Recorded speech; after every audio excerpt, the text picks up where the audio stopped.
Hi guys, so let's continue our discussion of the SABR model. Better late than never, they say.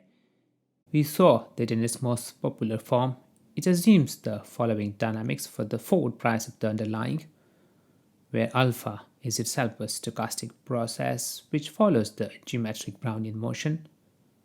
We also know that the price of a European call option is the discounted expected value of what it pays at maturity.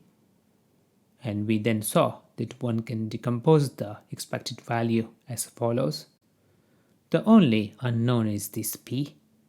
We don't know expression for p under the SABR dynamics, but we know it's the solution of this PDE, and we know the starting condition as well. This PDE is a backward PDE, so we can view p as a function of the three variables, time, f, and alpha, though we wrote it as a function of two variables in the previous video.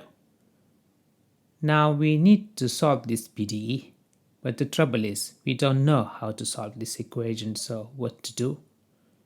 Well, naturally one tries to transform it into something familiar. But before we start the transformations, let's generalize the power function and represent it as some arbitrary function of f, which we represent by c.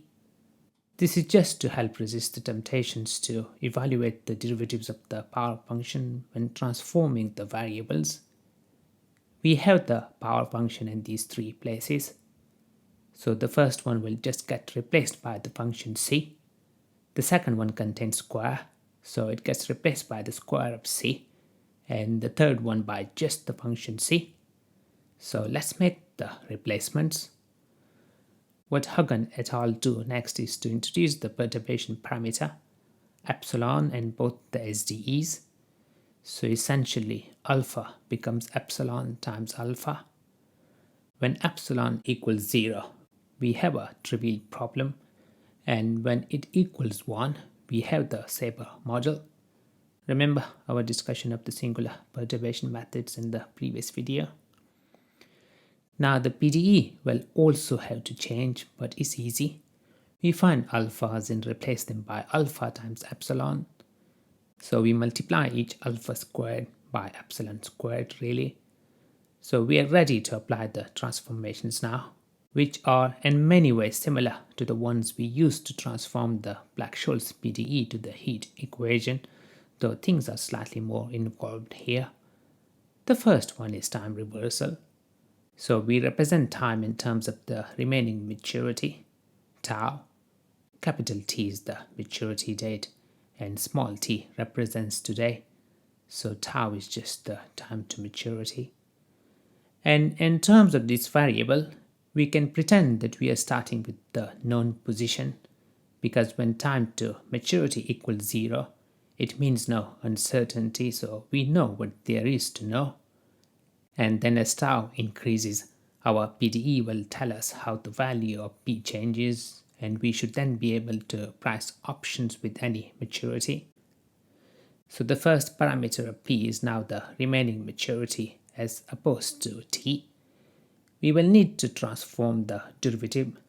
Luckily, derivative with respect to t appears only once, so we need to transform just one derivative.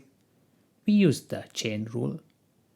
And then derivative of tau with respect to t is equal to -1. Capital T is constant, right? So the derivative with respect to tau is equal in magnitude to the derivative with respect to t, but has opposite sign. So we can replace the negative of the time derivative by derivative with respect to tau.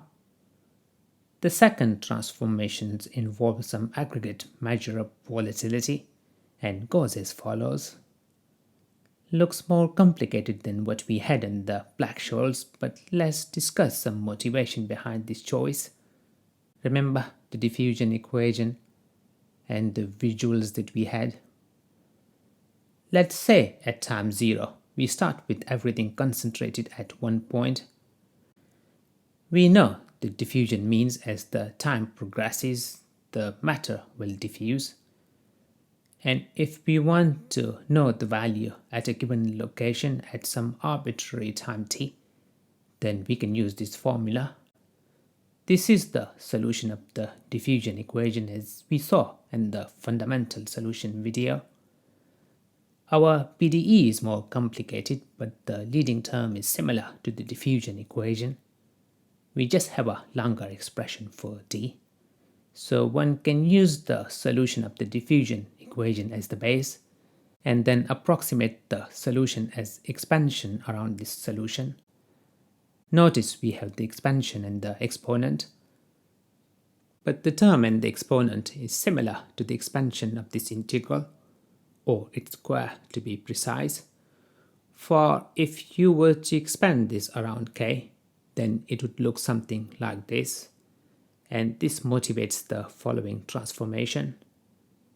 And we can substitute for d, so square root of d is just epsilon times alpha times c.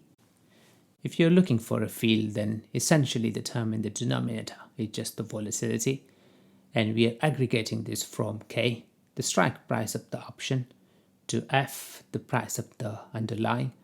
So it in a way captures how easy it is to travel between the price of the underlying and the strike price of the option. With the motivation understood, let's carry out the transformations. We are transforming from f to z in a way, with the epsilon and alpha playing a scaling role. So let's also write the function c as b with parameter z, which is scaled by epsilon and alpha. We need to transform the derivatives. We will be using the chain rule, so let's first calculate the derivative of z with respect to f.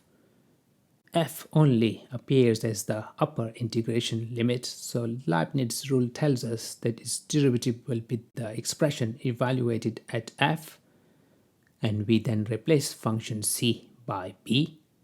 They are equal by definition, right? We can now express the derivative of b with respect to f in terms of the derivative with respect to z, again using the chain rule. We already know derivative of z with respect to f, and we can move the derivative to the right. We can move to the second derivative. Again, we use the chain rule. Next, we take epsilon times alpha out of the derivative and use the product rule. We just need to evaluate the derivative in the first term. Derivative of 1 divided by b will equal minus 1 times 1 divided by b squared times derivative of b, which then equals derivative of b times derivative of its argument. Derivative of z with respect to z is equal to 1, and we can then substitute this expression in the first term.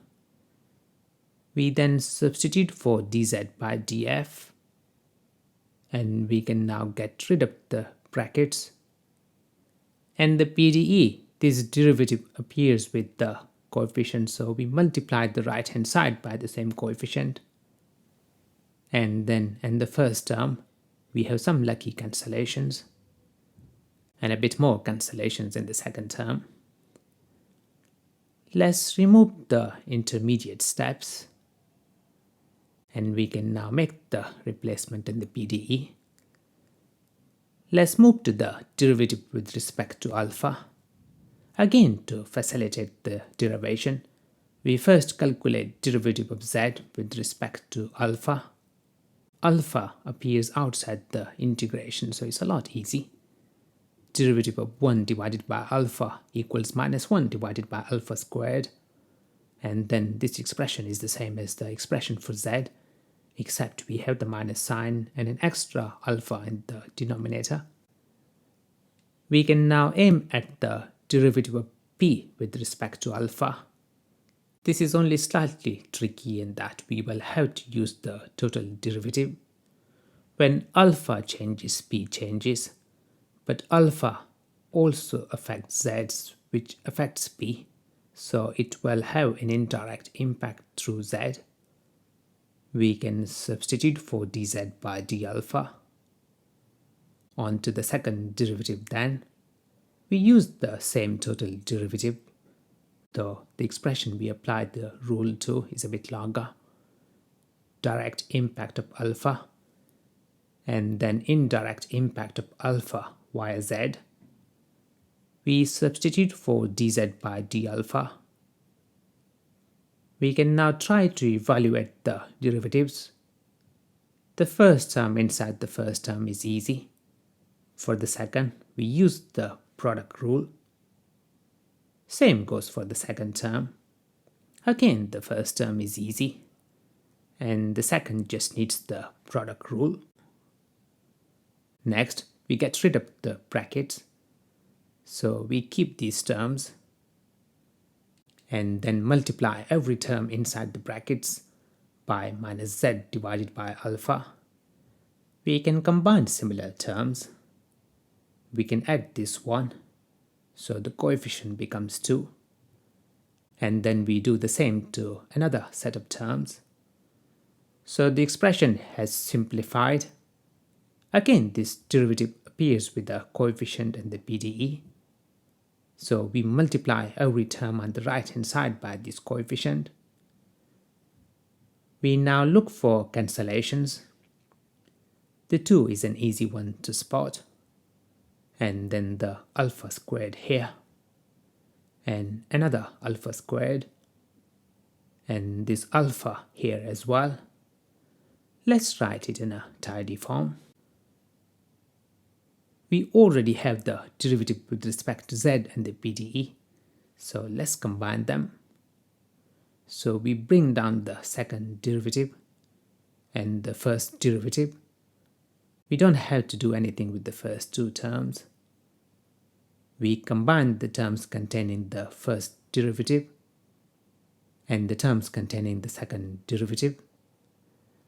We can now substitute in the PDE. Now there's only one derivative to be transformed, is the cross derivative. So we take the derivative with respect to alpha and differentiate it with respect to f. We apply the chain rule. We then evaluate the derivative. The first term is again nothing to do, and we use the product rule for the second term. We saw earlier that dz by df is as follows. So we can make the replacement and we have the desired relationship. And the PDE, this derivative appears with the coefficient as well, so we multiply the right hand side by the same coefficient. We look for cancellations. The b's cancel. And then this epsilon times alpha removes the squares and the numerator. We can now remove the brackets and then leave the first two terms as they are and cancel alphas in the last term. And we can now substitute in the PDE. As we already have the terms containing these derivatives, we combine the terms containing the same derivatives. We keep the second derivative with respect to alpha, combine the cross derivative terms, the terms containing the derivative with respect to z, and the terms containing the second derivative with respect to z, and that completes the second transformation. The final transformation is motivated by the starting boundary condition.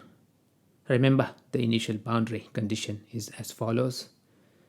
The main thing we are interested in here is that we need to get rid of f. Remember our transformation to z.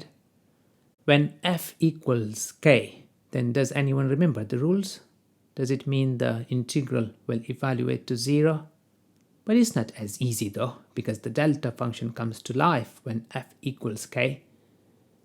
We can replace f by k inside the integrand, as f will certainly equals k when it gets evaluated. Now c is known, so the integral evaluates to f minus k. And we can then isolate f minus k on one side. And this is what we need for transforming our initial conditions, so let's make the substitution. We take everything out of the delta, leaving just z inside. Notice what we take out of the Dirac function went into the denominator. This is a property of the Dirac function that you can find on Wikipedia. We can cancel one set of alphas.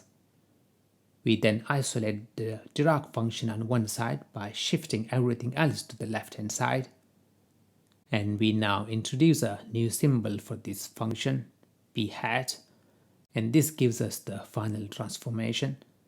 We can isolate the old function p on one side just to help with the transformations of the derivatives. We start with the derivative with respect to tau. It's straightforward, and we can make the replacement in the PDE. The derivative with respect to z is also easy, and so is the second derivative with respect to z. So let's replace these derivatives in the PDE. We move to the derivative with respect to alpha. Here we will have to use the product rule because alpha appears in the coefficient as well.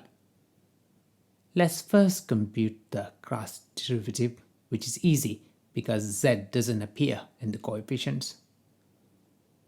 For the second derivative with respect to alpha, we differentiate again. We apply the product rule to the first term, but the second term is straightforward. We can combine the last two terms. These two derivatives appear with coefficients. So let's multiply the right hand sides of both by the respective coefficient. And we can now make the replacements. Now every term contains this term. It's obvious in these terms. And this one we seem to be missing alpha. But then there is alpha squared in the coefficient which we can use. Same goes for this one, as we do have alpha in each of the terms inside the brackets. So we can cancel this term. And we can also combine the terms containing the derivative with respect to z. So these essentially cancel out as they appear with the opposite sign in the other term. We can cancel the 2's here as well. And let's tidy things.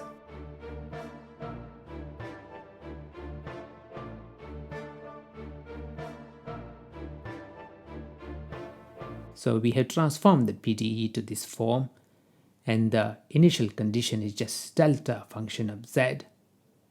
It might not be obvious yet, but this equation is easier to tackle than the one we started with. It still contains two spatial variables, so in the next video we will try to simplify it further by reducing it to one dimension. Please give a thumbs up if you would like to see more videos in this series, and I'll look forward to seeing you in the next.